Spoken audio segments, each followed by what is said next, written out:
Hello there. So it's been a while. Initial disclaimer, there is going to be some background noise in this video. As soon as I sat down to film, the neighbour predictably got out in the garden. I've been sat here waiting for it to finish.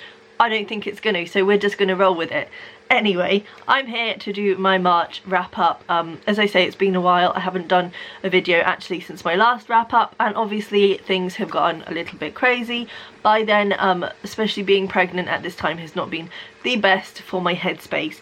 But strangely, considering that I haven't been reading the best through this pregnancy, this has actually kind of pushed me towards reading more. I think it's because it's like a comfort thing and I need comfort at the moment, or something along those lines, but it's definitely pushed me into reading a lot more. That said, I have read some big books this month, so there's not a great deal to talk to you about, but I have been reading better. Also, we were quite lucky in that we went on holiday just before everything kicked off to the Lake District, so we had a week where we were just kind of chilling and reading, and that was really nice. So I got a lot of my reading done, and then I will just get straight into it. Let's just go for it. So I first read The Water Cure by Sophie Mackintosh. This was longlisted for the Man Booker either last year or the year before, I think. And I wanted to read it then, but I heard quite mixed things about it. All I knew was that it was a dystopian that looked at these girls who have been kind of brought up to believe that men are toxic to them and are kind of isolated from society. I actually really enjoyed this. I think it probably didn't quite live up to its premise. There were issues with it, but for a debut, I think it was really good. I'm definitely going to look out for Sophie Mackintosh. I actually follow her on Instagram and I find her quite fascinating. So yeah, I'm definitely going to look out for her next book, which I believe is imminent. But yeah, this, as I say, it follows a group of girls who have been kind of it's not as much of a dystopian as I thought, in the fact that they have been isolated by their family, and predominantly their father, who at the start of the novel disappears. They believe he has died. They're not sure what happened to him. They never found his body, but it's just believed that he's died, and they are kind of trying to navigate the world without him in it. And then in the back of his death, a group of men come to the island that they are living on, and obviously they've never really encountered men before. They don't know what to do, they don't know how to react. I think what I didn't like about this book, and in a way it's good, in a way it's bad. It's told in 3 sections. The first section we get the viewpoint of 2 of the girls. The second section we get the viewpoint of 1 of them, and the third section we get the viewpoint of 2 of them again. There is 3 girls. Now I initially thought that's a strange choice. I don't know why the other girl, Kitty, the third girl, she doesn't get her own voice in this at all. So her character, although necessary, because she's kind of the more innocent one of them, and they kind of baby her even though she's not that young. I don't know why she wasn't given her own voice. It seems odd to give 2 characters voices and not her. So that was an odd writing decision, I thought. Also, because we are with these girls, and to be honest, they don't know much about why they've been raised this way. They don't obviously have the comparison of how their raising is different to anybody else's. So a lot goes unexplained in this book. We never really get to understand why their dad has taken them out of society and told them that men are toxic to them. I guess it's just normal paternal like things, and he also, you almost get the feeling that he's using them as an experiment to see what would happen if.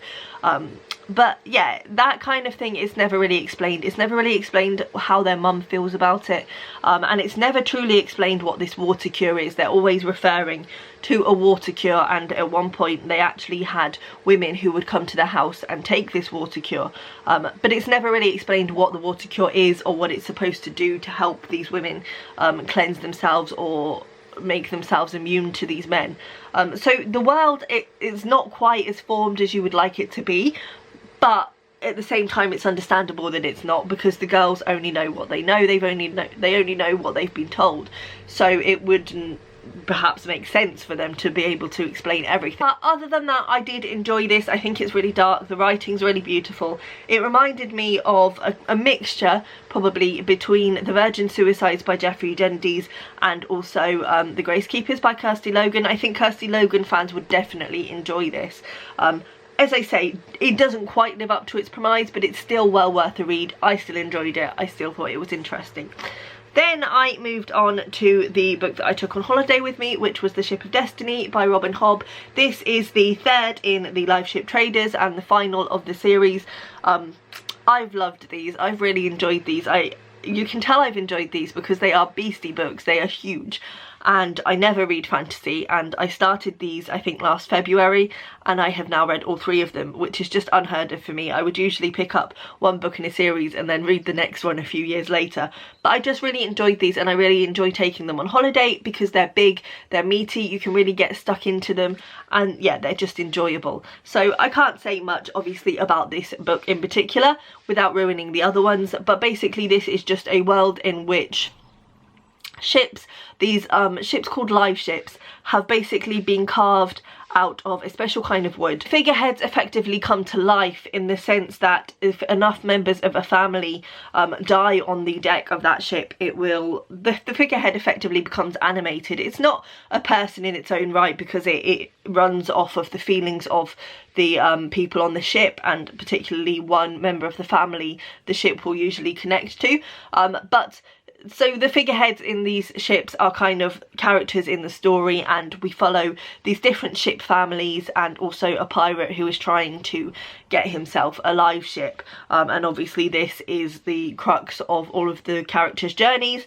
Quite a lot goes on in this, and I have to say one thing that really disappointed me in this book is that one of the characters, he starts off as a villain and you're not sure about him, and then certainly in the second book he becomes a character that you really like. He was certainly my favourite character. He was the character I enjoyed reading most about, and I think it was that typical thing of realising that perhaps he wasn't the villain he seemed like, realising that he had these depths and that he was realising his mistakes, and then in this book he does something towards the end which is just, it's unforgivable, and it's not forgiven in the book, and it's not written in a way that could be forgiven, which is good because of what the act is. It would be wrong if it were just swept under the carpet, but it didn't work for me. It annoyed me because I liked that character. He was my favourite character. He was the character that I felt I had followed through these books and really seen evolve and develop, and then he did this thing that just took him straight back to the villain that he was at the start,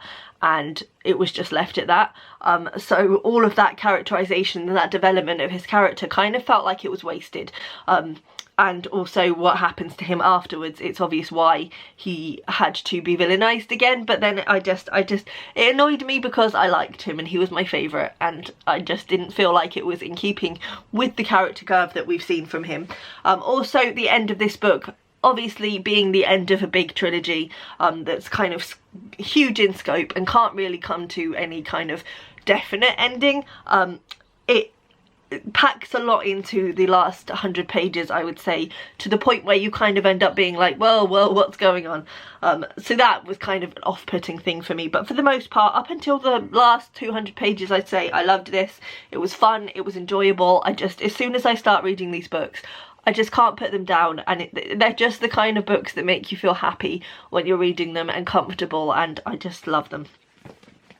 Then I read Bring Up the Bodies by Hilary Mantel, kind of for Mantel March, but also obviously the last in the trilogy came out this month, so I wanted to finally get to Bring Up the Bodies. I read Wolf Hall and adored Wolf Hall, probably shamefully about 6 years ago now, but I wanted to reread Wolf Hall before I read Bring Up the Bodies, and the trouble is that Wolf Hall is a big book, Bring Up the Bodies is quite a big book, and they're dense. Like, they're easy to read, but they are quite dense in the fact that it's all, you know, historical, and it's quite heavy on the history, and you do have to kind of take your time with them to really get the most out of them. Reading Wolf Hall beforehand would have been a huge task, and I've just been putting it off for all these years, and finally I just thought, I'm just going to pick up Bring Up the Bodies.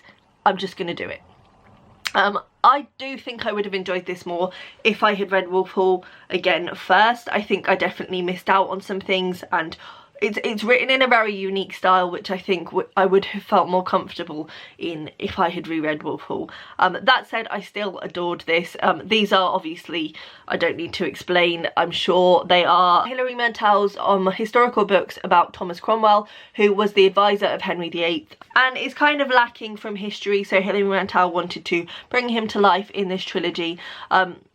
This follows predominantly Henry VIII's marriage to Anne Boleyn and what happens there.